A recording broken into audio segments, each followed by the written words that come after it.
nazo ny fankatoavana iraisam-pirenena ny fifidianana izay nokarakarainy ny vomera maleo tena misahana ny fifidianana na ny senity farany teo voaporofo moa izany sy tao anatin'ny fivaniana Andramatoa Beatrice Atala filohan'izany vomera izany tamin'ny firenena maromaro teto ambony tany.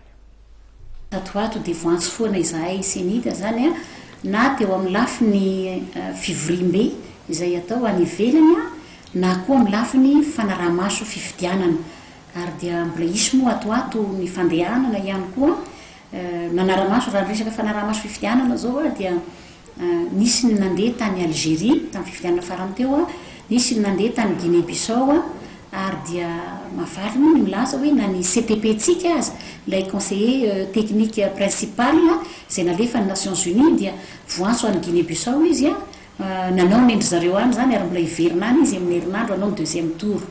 Any Malawi koa misy fifidianana amin'ity volana May ity dia misy commissaire efatra no andeha any Malawi anao an'izay observation des élections zay zany raha resaka observation des élections amiko zany dia ataoko hoe misy reconnaissance ary fantatra zao tontolo zao indrindra ny aty amin'ny pays africain zany aloha ny fisiany zany atao hoe commission électorale indépendante nanao fifidianana nivoana tamin'ny crise ary fifidianana ny kely rehetra ny vokatra valiny zany fifidianana zany ary dia misy tokoa ny modely azo raisina satria misy zavatra tsy ataony firenena afrikanina maro nefa vitatsika ary nataotsika taty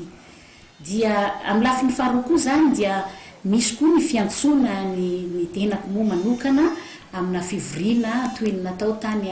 nanaramaso fifidianana aloha ny tany Québec dia nijery hoe satria modely alain'ny afrikanina maro moa zany ny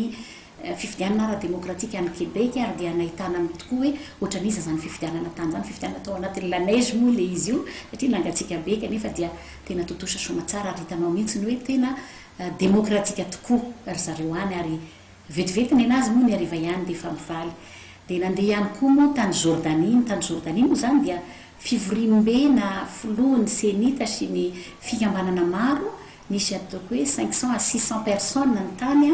zay